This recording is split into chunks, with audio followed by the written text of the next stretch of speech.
asalaamaaleykum waa Sénégal asalaamaaleykum di kontaan di leen dalal ci seen émission bu bees émission de fond en comble ñu fas yéene teg actualité bi sur la table fas ko yéene waxtaane tey nag ñu dalal ay gan yoo xam ne ci wàllum politique lañ leen woowee fii ay jeunes de surcroît kenn ki ñu koy wax Mame Madiagne Diop Mame Madiagne Diop nag di coordonnateur bu AND Alliance nationale pour le développement durable et responsable mais également waa AND bokk ci coalition bi ñuy wax coalition bunt bi tey ñu fas yéene waxtaan Mame Madiagne ñu ngi lay nuyu.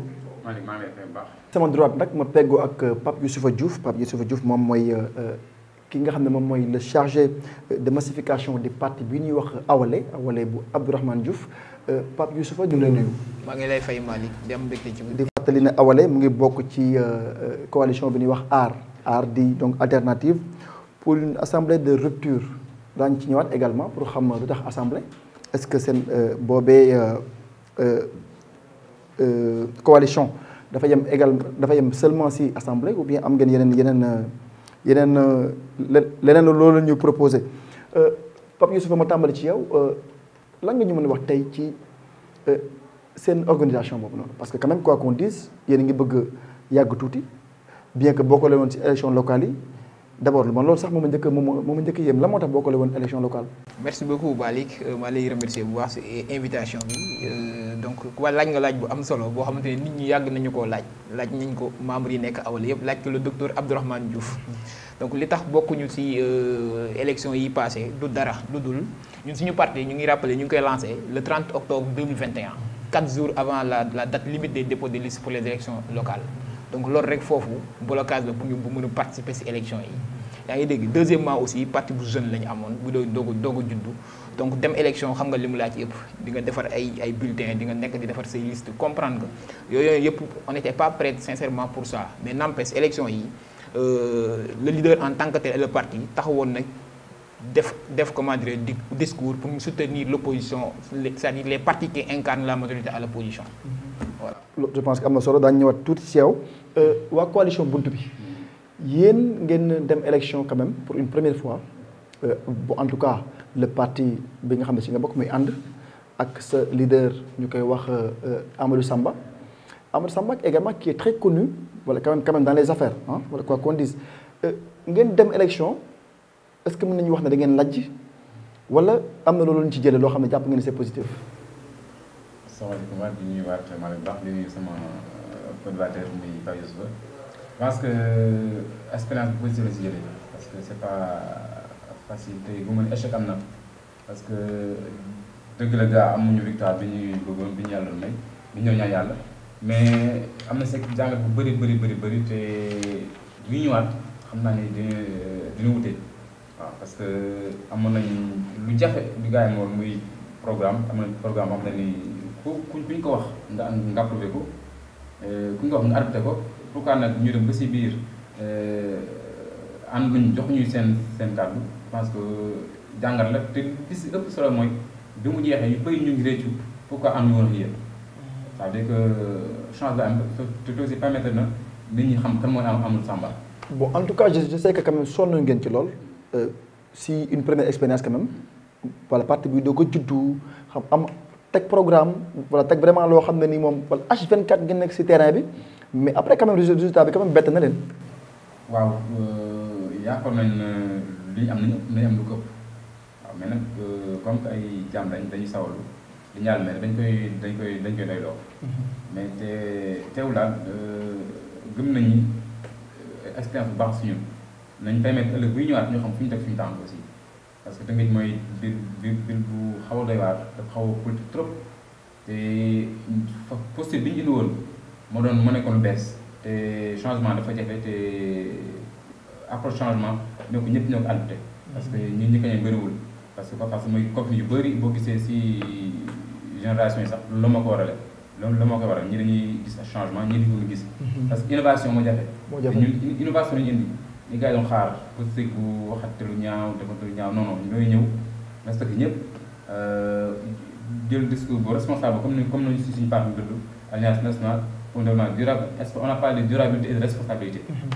Donc teg lu lees taw bi mais malheureusement nit ñi seen niveau moo yegguloon foofu. parce que Sénégal dafa xaw a jafe trop te dëkk bi xam-xam a ko doxal mais nit ñi xaas nañu gën a gis ko xam-xam. effectivement Pape Youssoufa yéen moom bokkoo leen woon ci élection yi certes mais lan ngeen ci jàng aujourd'hui quand vous avez vu ni coalition yi bindoo ak ni ñuy def tey ba Tëngéej ak li wër Sénégal yëpp daanaka am voilà benn mouvance bu bees voilà cette jeunesse qui est maintenant aux affaires nan ngeen ko jàngatee est-ce que jàppoon ngeen ne boo leen bokkoon di ngeen am chance.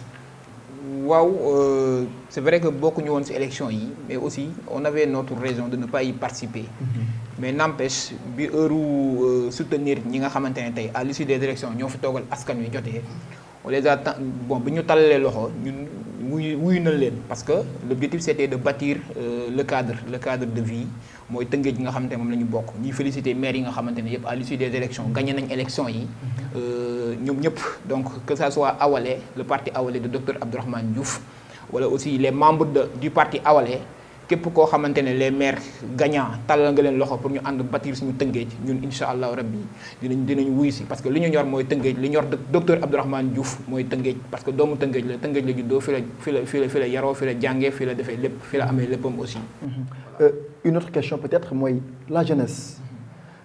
On a vu que rien ne peut se faire sans la jeunesse. Aujourd'hui quand on parle de nawetaan la jeunesse elle est là quand on parle de politique la jeunesse elle est là. Même kuy dëgg tànn biir sax amaana da nga ne nañu woo xale yi ci koñ bi mais est-ce que la jeunesse elle est utilisée ni nga ko war a utiliser est-ce que jox nañ leen seen cër bi ñu leen war a jox est-ce que jàpp ngeen tey jii comme que aussi quoi qu'on dise tey da ngeen sumb ci politique muy lu metti nan ngeen ko jàngatee est-ce que jàpp ngeen ne la jeunesse fi mu war a ne fa la ne. bon man xaw ma ban jeunesse bu bokk feneen mais la jeunesse du parti Awalé bi nga xamante ne tey ñu ngi ci biir Awalé yi mooy profité di nuyu jeunes yi nekk biir parti Awalé yëpp jox nañ leen seen gëdd. c'est pas pour rien un jeune comme Pape Youssoufa Diouf ñu jox ko lu toll nii chargé lu toll nii chargé de massification du département de Rufisque qui couvre pratiquement plus de 8 communes donc loolu bon c'était quelque chose boo xamante ne ça symbolique beaucoup de choses ça veut dire que parti Awalé ni mu juddoo ak ni mu bind ñëpp fa am seen place muy jeune bi muy lépp parce que tey affaire yi xam-xam la dëgg la dox la wax la te jeunesse bi mën na ko yor mag mi mën na ko yor lépp mën na ko yor qu'aujourd'hui boo demee biir parti Awalé suñu 100 et quelques délégations yi ñu formé yëpp la plupart ou bien la majorité ay jeunes lañu donc ñuy doxal di indi seen contribution nekk ay. mais loolu si wàllu formation la mais wàllum poste wàllum occupé en ay responsabilité est-ce que jeunes yi ñu ngi fa ñu war a ne. c'est-à-dire mooy li ma wax sànq rek xam nga ñun tey ñu ngi ci parti Awalé. gérer guñu pouvoir pour mën a jox jeunes yi. ok seen c'est-à-dire seen mot à dire. non mais ci parti bi moo tax may wax parti bi moo tax may wax. nee naa la tey le fait que ñu def ma le chargé de massification. ñu woote émission tey yow nga woote émission ñu xool ci biir parti bi ñëpp ñu nekkat nañu yebal Pape Youssoufa Diouf mu dem. kon en tant que un jeune loolu li muy symboliser bëri na. ça veut dire que Awalé moom waxul ci jeune waxul ci pas waxul ci dara dañu gis ne ñoom kat. li nga xamante ne moom la ñu war a liggéey fii ci Sénégal li nga xamante ne moom la ñu war a liggéey fii ci Tëngéej amul jeune amul kii amul képp ku ñëw rek sa na nga ñëwee dina la fa jox sa gëdd incha allahu rabbi xam nga ñu ànd liggéey parce que liggéey rek moo ñu ñor te jeune bi day liggéey mag mi di liggéey paa bi di liggéey mère bi di liggéey looloo ñor waa parti Awalé. effectivement Mama Diagne effectivement la question également dama leen koy partager. parce que ñun moom parce que mention spéciale à nous parce que bu ñu nee la présidente conseillère de la commune du Nord.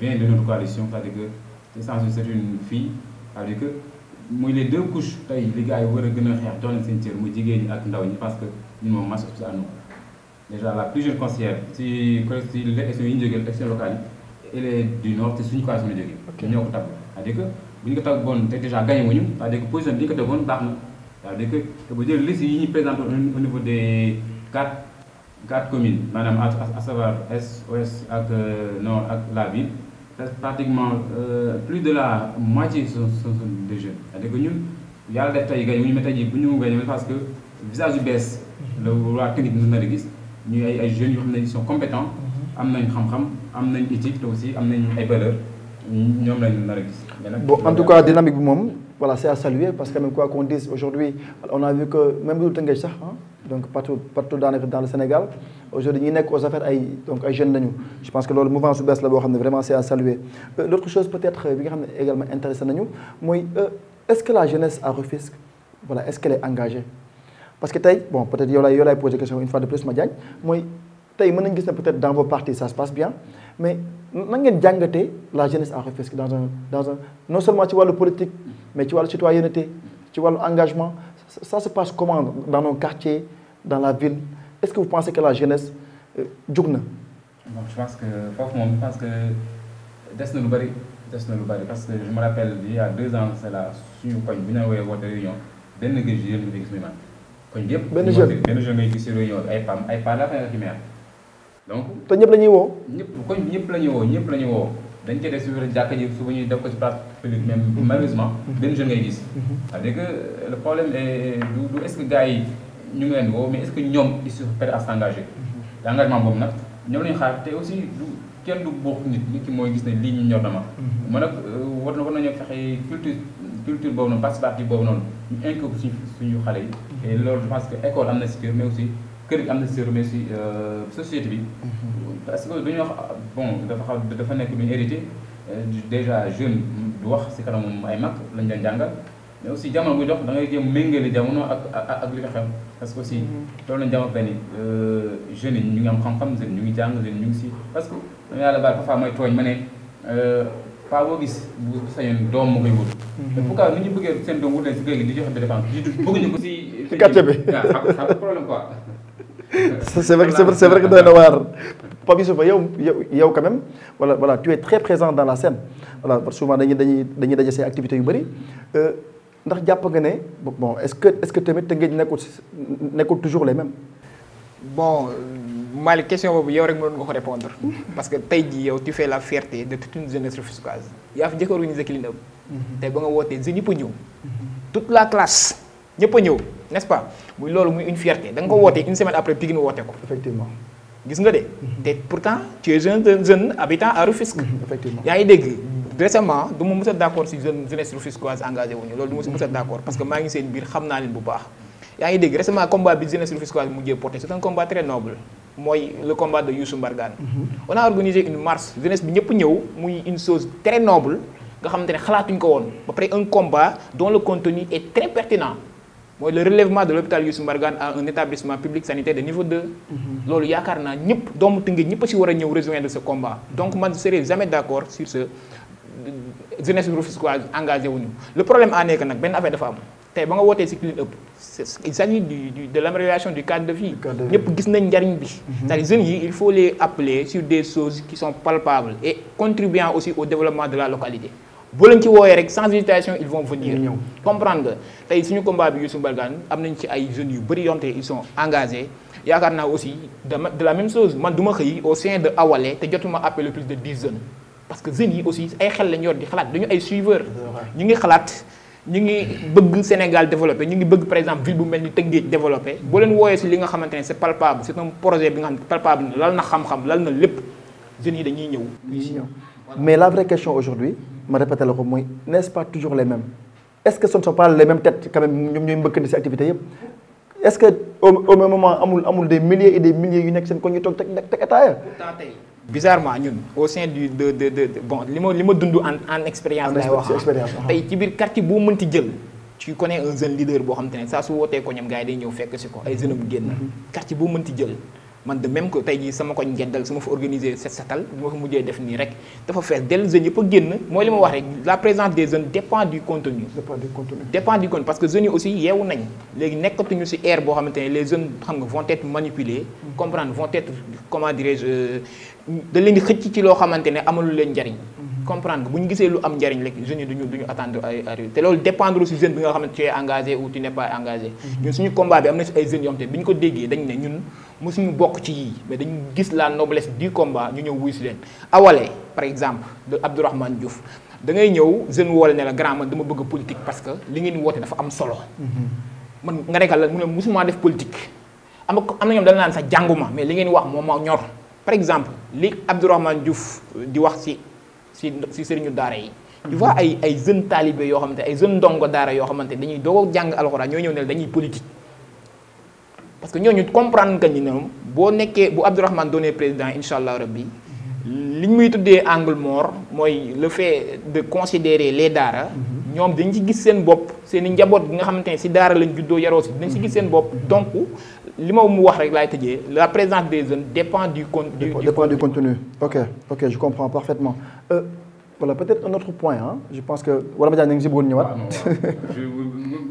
Vas-y, vite fait, vas-y. Comme li nga wax rek, est-ce que toujours les mêmes? ñun on est sur le terrain. Comme ni mu waxee benn jeune bu dëkk Dangu mooy woote. mais presque Tëngéej ñi ñëw mooy sur les mêmes têtes tey ngay gis ñoom ñooy nekk Gendal suba ñu nekk Dangu suba ñu nekk Arafat. sont tous les mêmes. je vais pas citer des noms mais on se connaît. c'est vrai que bu ñëpp ñëwoon moo doon gën. voilà léegi problème mooy gis nga engagement bi ñu xaar mooy li ñuy gis pendant les nawetaan.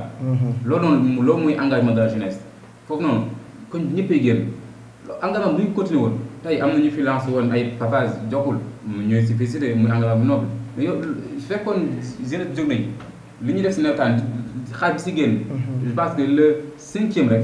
mën naa commencé développer fan yi. Et pourtant Madiagne le projet continue toujours Malick yow woote nga fi li ëpp réussir na wala réussir réussir na woote nañu fi marche pour Youssou Mbargane réussir na en fait pourtant le projet de pavage continue. Récemment les jeunes de Fissé de Filao ils ont érigé ce combat ñun inchallah à Gendal balaa nawet dañ commencé et pourtant je ne suis pas de Diokoul. Ce sont les jeunes de Diokoul qui ont initié. Moi je suis de Gendal 2 mooy profité de nuyu la population de Gendal donc yooyu dépend mooy li ma wax sànq rek c'est-à-dire dire que ce sont les mêmes têtes. Là, je crois que c'est un peu insulter l'engagement des jeunes fils. Non, c'est pas des insultes, mais c'est que gis nga bi ñu toogee def ñu nawetaan ne nawetaan am dañu responsabilité nawetaan pavage mais amul répondant parce que su fekkoon jeune bi ñu ngi fi parce que ASC yëpp ils sont bien structurés léppay fonctionner su fekkoon jóg nañu je pense que kon tey du ne nañu commencé day fekk ñu nekk si. mais Youssoupha quand Madiagne parle des ASC quand même. Est-ce que ASC yi échec ñu foofu bu nawetaan jotee ñëpp jug te ASC rien que la définition doit voilà mën nañu wax un peu voilà seen rôle mais l'aspect sportif est mis en avant mais les autres aspects dafa mel ni dañ koy fàtte. bon man moom comme que dëkkuma si yeneen ASC li xew ASC Teranga bi nga xamante ni je suis le chargé de com. man mën naa ko wax. boo fi waxee leneen waa Teranga dàq la. merci non même pas mën naa wax ASC Lébou gi parce que je connais le président de la commission éducative de ASC Lébou gi Alsane Mbaye qui est un frère que nous connaissons tout le monde. nga xamante ne li muy def à l'école Dangu. voilà très engagé. voilà xam nga kon kooku ñun mën nañu ko citer. par exemple loolu ay ASC Teranga bi nga xam ne dafa laa dëkk mooy profité di leen nuyu di wax ni c'est la seule ASC à Rufisque. ah oui waaw ASC Teranga mooy ASC bu mag donc ñun ñëwoon nañ ASC Teranga bon ut ay bourses di ko may élèves yi loolu aussi j'en ai discuté si biir ASC bi xam nga ak aussi benn commission de finance pour mën a promouvoir les autres activités culturelles. yaa ngi dégg si biir ASC bi. te mu ngi yëngatu. ok macha allah mi ngi yëngatu. bah tant mieux voilà peut-être rek bu ñu mënoon am toute la jeunesse. autour de même idéal quand même ça voilà ça serait bien. je crois lu yàlla amul Malick. concept bi ñu defoon bi ñu ci mënoon eggal muy ASCE yokk si environnement parce que aussi jamono fañ toll le changement climatique bi gis nañu fi mu toll tàngaay bi mu mel. effectivement bu ñu si mën a boole boobu noonu daal. effectivement si bi nga si boolul au niveau des taxes. mais à la base ñu boole ko si. dem ci wàllu écologie bi carrément quoi. waaw carrément dinañ si baax parce que aussi fi ñu toll ak kii bi. taxe carbone bi war a ñëw. effectivement on doit préparer terrain bi. pour ëllëg ñu mës ay dividende. waxuma rek mu nekk comme tey suñu cadre de vie de taxe yi baax. mais au moins dëkk bi mën sa gañ xaalis. parce que bu ñu demee ba léegi CO2 bi nga capté nga ko mën a ñu ne ko fay en argent. on est si préparé bu baax ba saa bu tombé risque mën si am wàllam. avant ñeneen di mën a gagné. voilà ça c'est vrai mais ma mën la aborder waat un peu si beneen question avant dem si Youssoupha mooy tey on a une nouvelle mairie muy la mairie ville mais également les mairies de communes le conseil départemental jóge nañ ci élection locale ñi ñëpp installé wu nañ tey alhamdulilah ils ont clôturé seen 100e jour bi nga xam ne peut-être moom mooy un peu ce qu'on appelle voilà le moment de grâce moment bi ñu lay may nga toog jël sa temps xam nga mais tey nan ngay jàngatee un peu yooyee structure yi nga xam ne ñoo fi nekk askan wi est-ce que seen toogin am na loo si jàng. waaw bon je pense que jàng bi dañ nekk si ñaari fànn avant ñuy def si geste mooy façon bi ñuy doxee je pense que bi ñuy wootee rupture parce que on avait appelé à rupture la ñu woote woon bi Tëngéej mais équipe bi gagné je pense que ils ont répété les mêmes pratiques. Ah oui. Parce que je peux pas comprendre bu ne un homme comme El Hadj Amadou Samba nekk cadre comme ni ko waxee sànq am te ni niveau national. nekk directeur de la coopération à la CDC. jiite cadre permanent des CDC de l'UEMOA. de l'UEMOA. mu yàlla def ko mu gañewul mais mu nekk conseil mu nangu ñëw ne man j'accepte d'être adjoint au maire. ah ouais. c'est-à-dire que gars yi naan kii xanaa waxtaanu mais si la mooy kii xanaa waxtaan maanaam est-ce que ñoom bi ñu gagné ils ont cherché des ñeneen waxtaan ak ñoom ne def seen liste ils ne sont pas xool ñu profil. xool ñu compétence ñoom nañu gagné rek ñun nañu gérer alors que si ay jongo dañu nekkoon mais kooku ñëpp on est de Rufisque dañu war a xool def au-delà suñuy parti suñu xool l'intérêt suprême de la ville. ñi am xam-xam xam ni dëkk bi war na si mën bénéficier war na si mën profité ñu xëcc leen liggéey ak ñoom. là moom échec la si ñoom échec la parce que je pense que. kon ñoom après dañ ko tëb dem uti yeneen nit jël leen fal leen. boo xoolee mairie bi je pense que premier ba si je me trompe pas 9e comme 11e yëpp même coalition bi la. même coalition bi la xajul si keneen. muy Yewwi Askan Wi. waaw xajul si keneen te fekkoon sax am na ñeneen ñun bëgguñu dañu banque seen loxo mais nit yëkkati ngeen nangal ko nii parce que déjà bi ñuy def campagne am dem si ñeneen ñu bëri si ñoom ñu nanguñu li ñu wax ni mën a nekk. bëgg na yaa lii kat waroon ñu mën jàpp yàlla bu defee ba dëgg jóguwuñu say kàddu ñoom fenn fu ñu da daje ils doivent en profiter xëcc nañu kañ liggéey. waaw parce que même quoi qu'on dise Amadou Samba source bu baax la quand même. voilà pour Rufisque. loolu aussi moom vraiment échec la. Youssoufa. Malick. Amadou Samba dafa war a ñëw awale. parce que loolu ñuy kaas noonu ñun loolu la ñuy woote ñun dañuy woote ci la démocratie de concordance. démocratie de concordance. waaye Yewwi Askan Wi ñoo fi nekk da nga jàpp ne Yewwi Askan Wi doxul wala. non je ne dirais pas doxul mais gis naa seen i action récemment passé mais li ma ciy jàngat daal mooy ñoom nañ xam ni population bi moo leen fi teg population bi tegu leen pour ñuy defante ak ñoom loolu il faut que ça soit clair gis nañu seen déguerpissement yi ñu def ci marché bi récemment mais yaakaar naa ce déguerpissement pouvait être accompagné et encadré d'une telle sorte ba nga xamante ne suñu yaay yi nga xamante dañuy xëy bàyyi kër yi bàyyi njaboot gi ngir dem marché utul leen dundee di gis seen bopp man mënuma concevoir à 4 jours de la Korité suñuy maman investir ay millions et des millions je dis bien je parle en connaissance de cause. investir ay millions et des millions ñëw ci marché bi ñu ne leen du ngeen fi lam du ngeen fi jaay je crois loolu ñàkk waxtaan la. duñ cautionné wuñ nag occupation anarchique duñ ko mës a cautionné mais dañ ne politique publique boo mënti gis elle doit être accompagnée c'est-à-dire acteurs yi nañu toog di waxtaan di diisoo de sorte que buñ koy def dinañ ko def dans une manière la plus responsable waaw loolu daal bëggoon naa ko dénk njiit yi nga xam ne ñoo fi nekk. quant à nag ni ñuy doxalee ñun nous sommes des Rufisquois te dañoo bokk ci ñi leen fal. bu ñu demee ba gis ni tey jii li ñuy def baaxul moi je serai la première personne bi génn wax leen ko incha allah. mais yow bu nekkee ne jàpp nga ne ñoom ça va Amadou Samba tey jii xëy na dafa bëgg liggéey ak ñoom mais yow pourquoi kon nga bëgg woo Amadou Samba si sa parti. xam nga lu tax ak sa coalition copain nag tamit nag. xam nga lu tax. ñun li ñuy wootee mooy démocratie de concordance. c'est-à-dire ñun gëmuñu ni Amadou Samba tey bokkul Yewwi rek Omar Cissé waru ko woo pour mu ñëw ñu liggéey. loolu ce sont des calculs purement politiciens ñun dañu nekkul ci loolu ñun xam nga ci lan la ñu nekk Malick mooy que suñu tëngéej bi nga xam ne dañu ko bokk. ki nga xamante ne ànd la bokk ki nga xamante ne awale la bokk ki nga xamante ne Yewwi la bokk dañu war a ñëw ñu ànd booloo liggéey moom mooy démocratie de concordance bi docteur Abdourahmane Diouf. mais Youssoupha loolu amul fenn ci àdduna bi loolu amul fenn. et pourtant am na Suisse. yàlla sax ñëpp ànduñoo ak moom. et pourtant am na Suisse. gis nañ fi le cas de Poutine et Dimitri Medvedev. effectivement. loolu c'est en fait c'est un exemple. mën nañ ko dund. yow tëb nga Afrique bi yëpp dem ba Suisse. ah. non xam nga li nga ne amul fenn. mu li nga ne amul fenn. moo tax effectivement comprendre nga te qu'aujourd'hui tey ñun suñuy dëkkuwaay. comme mu développé warul dépendre si ay coloration politique. man dafa benn affaire bu dañ koy déplorer. Malick yow da ngay ñëw bokk ci appareil bokk ci nguur tey xëy suba wax c'est le cas de Abdourahmane Diouf. bi muy nekk à la SONES. bi muy nekk à la directeur SONES. directeur SONES. dañ ko fal directeur SONES. mu ñëw gis ni ndox mi mu fekk ci SONES baaxul c'est-à-dire l'eau ni nga ko waxee woon. l'eau que nous buvons est d'une potabilité douteuse. phrase boobu la wax. mu jaral ko mu dem génn bitim réew dem uti ay financement ndox mi ñuy naan wóorul. te loolu tëbul tëb rek wax ko ne population de Yeumbeul ñoo ko seet ci bureau mu ànd ak ñoom dem sur le terrain passé fa une journée. donc avec les ingénieurs de la SONES. vérifier ko ba am ci li ko wóor mu génn wax ko dem uti dem jëli benn financement à Lomé. BOAD financement bu tolloo ci 7 milliards pour ñu xoolaat qualité ndox moom léegi loolu yëpp jot na fee am mu génn wax ko gars yi ne ko waroo kaa wax ñu dàq ko biir SONES et pourtant moom gars yi dañuy fàttali ni c'est une personne qui a passé 22 ans à l'étranger bëgg liggéeyal réew moo tax mu bàyyi lépp fële ñëw pour participer au développement de son pays. léegi ñoom jàpp nañ ni bi mu koy wax bokkul woon APR. dafa bokkoon réew mi autant ñu jël dàq ko c'est loolu je crois c'est très difficile ku bëgg a defal réew mi ñuy xool ay coloration politique. léegi nag li ñuy ñaan ci askan bi mooy ñun waa Awalé ñëw nañu ak suñu démocratie de concordance. avec 3 points qui sont hyper importants. à savoir l'afro-souverainisme le patriotisme économique et les solidarités sociales. gis nga point yooyu Malick ñun ci lañ nam ma bâtir Sénégal te wax nañ ko taxaw nañ fépp expliqué Sénégalais ñu ngi encouragé dañ ci déglu te yaakaar naa incha allah bu heure jox ñu réew mi jotee Sénégalais yi dinañuy jox réew. tey matal ngeen seen parrainage sumb nañu en tout cas pour dem ci élection yi ñu jëm nan ngeen ko waajalee.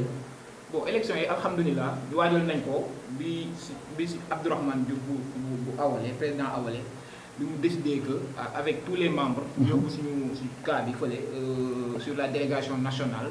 teg cas yi dañu war a participer ci élection yi. fu wane grandeur Abdourahmane bi mu ñëwee ñu dem réunion dafa ñëw teg ne gars yi lu ngeen xalaat ci élection législative ñu ne ñu dañuy dem parce que élection yi jàll boobu dafa fekkoon suñu parti doog a judd. pare wuñu woon.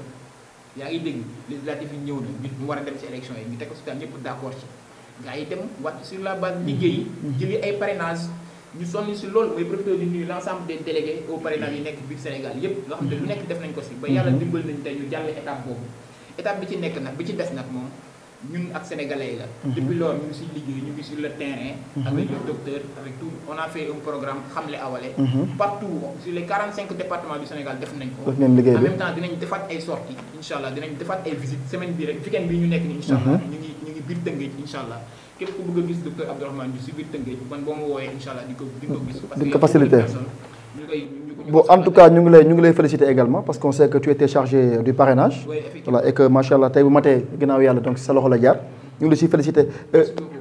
ginnaaw ma Diagne yéen itam seen parrainage mat na. ba yéen a ngi fas yéene sumb dem ci élection législative yi di ñëw. nan ngeen ko waajale également. yàlla def na parrainage bi je pense que suñu particularité toujours ma ko mooy li ñu tax ñu bëri. parce que aussi jamono innovation ñu toll. bi ñu nee parrainage on s'est dit que problème bii gars yi di am ñu war ñu ko am on xam nañu li ñuy laaj ab fichier bu am tur sant numéro électeur numéro carte d'identité CEDEA électeur numéro identification ak signature on s'est dit que on va se donner les moyens créer suñu bopp benn application bu ñu permettre tey jii bu ñu demee di déposer du ñu am problème. on a reçu 127 000 si biir Sénégal. mais bi ñu dugalee suñu fichier dafa génn suñu application dafa wane ni am na ay erreurs. de façon responsable parce que ñun loolu la ñuy woote. dañ kaa génne yóbbu ko. bi ñu demee les gars yi ki nekk foofu ils étaient tellement surpris suñu liggéey. ils étaient tellement heureux de voir le travail tellement bien fait. lenn kese la ñu mënoon gérer mooy les doublons. parce que Sénégal aussi. waaw parrainage dafa xaw a poser problème parce que nit ñi comprendre ak ku nekk aussi nu mu wuti ay parrainage te ñun dañu bëggoon du jaar yoon double nañ qu'est-ce que la ñu mënoon gérer mais gars yi seulement satisfait te aussi wàcc nañ si base bi waxtaan ak ñoom di suñu coalition buntu bi déjà pour rappeler que alliance nationale pour un développement responsable bi mu juddoo yàggul bi local du côté on est parti dans une coalition ak buntu bi parce que il nous a permis d'aller au local léegi juste bi fi jeexee ñu wax laaj est-ce que on est prêt pour continuer suñu liggéey yàlla def na bi ñu ànd ak ñoom valeur éthique bi ñu doon wootee moom fi gis donc rien ne suppose que ñu continuer ànd ak ñoom loolu mooy bàyyi ci coalition buntu bi aussi bi ñu dem aussi gis suñu xarañte bi ñu def si biir Tëngéej moo tax ñuy dénk El Hadj Amou Samba coordination de tout ce qui est parrainage au niveau national léegi moom moo ko géré woon yàlla def na si liggéey jàll nañ et sans problème di xaar aussi di waajal aussi communication incha allah yéen a ngi waajal mbir mi communication bi jàll incha allah malheureusement li ñu jëraloon ci waxtu jeex na Madiagne la ngay jeexale may rappelé ne yow yaa fi teewaloon lii di parti ànd bu Amadou Samba mais également la coalition buntu bi waaw di nuyu waa Tëngéej di nuyu waa Sénégal di nuyu suñu président wala suñu président sa laay wax. El Hadj Amadou Samba di nuyu membre ànd yëpp ak waa Tëngéej di wax ni yàlla ñu xaaju daal ñun waa bunt bi je pense que am na un programme intéressant bu ñu nar a présenté waa Sénégal. muy un Sénégal entreprenant et solidaire. boo xamante ni dañ koy basé si entrepreneur ak solidarité. parce que aussi loolu la ñu xam. aussi di wax ne aussi. teg ko si des politiques responsables et durables parce que dëgg fi toll nii. on doit parler de durabilité. boo ñuy defar kese lu am njëriñ. ndax am nañu pare yàgg fi pare tey du gaañ. loo xam ne dafa war a des. Youssoufa également Youssoufa Diouf moo fi teewaloon lii di parti Awalé bu Abdourahmane Diouf mais également la coalition bi nga xam mooy coalition Aar coalition bi ñu ne voilà fi mu ne mooy def bës si dëkk bi Youssoufa la ngay jeexalee. merci beaucoup Malick dafay remercier bu baax si émission bi. li may jeexalee rek mooy. féliciter les leaders de Aar Sénégal pour leur grandeur li mu bàyyi bëri na donc ñu leen si féliciter bu baax a baax di woo Sénégalais yëpp ci coalition bi que ni lance suñuy proposition gis nañ ko ñëpp teg nañ seen bët li ñu bëgg mooy une assemblée de rupture ça veut tout dire en proposant des lois qui sont très pertinentes lois yoo xam ne du bàyyi kenn ñëpp incha allah rek nañ si gis seen bopp parce que loolu mooy rôle assemblée bëggatuñu am assemblée boo xam te ne xeex beeg xuloo bi ak saaga bi dafay am Sénégal dafa war a dépasser niveau boobu et je crois bien avec les leaders de Aar Sénégal et leur profil tey li ñu soxla si suñu assemblée dinañu ko jox man nag personnellement en tant que Rufisquois man may woowu Rufisquois yi que ni kat Abdourahmane Diouf doomu Tëngéej la Tëngéej la juddoo fii la màggee tey lépp lu mu mën di am Tëngéej moo ko gënal donc di woowu Rufisquois yëpp ci li nga xamante ne moom la ñu indi Abdourahmane Diouf à travers la coalition Aar Sénégal dina am liste départementale ici à Rufisque mooy profité rek ne Malick waa Benno Bokk Yaakaar je le dis tey ñoom ñi nga xam ne ñoo nekkoon ay député Benno Bokk Yaakaar à Rufisque kenn amul fi droit taxaw di laaj ah bon kenn amul fi droit waxuma la devoir mais kenn amul fi droit taxaw di laaj parce que Malick Tëngéej dafa yàgg sonn non yow faa nga jaaraat Tëngéej dafa yàgg sonn non yow faa nga jaaraat toog Tëngéej dafa yàgg sonn tey jafe-jafe yi Tëngéej di dund yëpp mës nga gis député Rufisquois bu taxaw assemblée xeexal Tëngéej mësul am ñun boog sincèrement la population Rufisquois booy nag Seydou Diouf nag yàgg na xeexal Tëngéej nag Malick mën naa la jox benn exemple bëgguma en fait ñu jëlaat temps si débat bi xam naa ne une journée duñu doy parce que voilà macha allah c'est intéressant de vous parler mën naa joxe benn population de Guendal mi ngi fii à 5 mètres du terre ñu waroon leen impacté ñu génn woo médias yi dem fi rencontré autorité bu ne ñu waroon leen impacté ay ingénieur dugg seen biir kër yi xaw yi seen i sutura te mujjul fenn seen biir néeg yi ngir jël ay dimension te mujjul fenn fu nekk jooy nañ ko fa dinañ ci ñëwaat Youssoufa on aura largement le temps d'y revenir rek parce que li mu wax ni léegi dafa ma jox benn idée bu gaawee li président Amadou Samba di woote li naan groupe parlementaire dañ ko dépassé parce que quand on est élu par au niveau de l'Assemblée on est le député du peuple kon warul nekk ay groupe parlementaire warul nekk ay groupe sama groupe soo xee dara parfois su ma neexul sax dama si ànd parce que damay am benn conduite alors que on est là pour représenter le peuple donc kon groupe parlementaire bu ñu ko mënoon fexe supprimer ko Sénégal nag boo waxee loo xam te ne àndawul ñëpp gars yi dañuy ko sànni xeer. c'est vrai que assemblée moom bu ñu sañoon donc yëkkati loxo bi dañ ko war a justifier ñu bañ a yëkkati loxo juste parce que suñu groupe moom moo woote vraiment may kontaan ci dalal bi leen dalaloon quand même voilà c'est toujours un plaisir de recevoir des Rufisquois et de surcroît des jeunes voilà qui sont vraiment engagés si li ñu nekk vraiment c'était votre émission de fond en comble ñu joxante rendez-vous si beneen numéro incha allah si Ndanane TV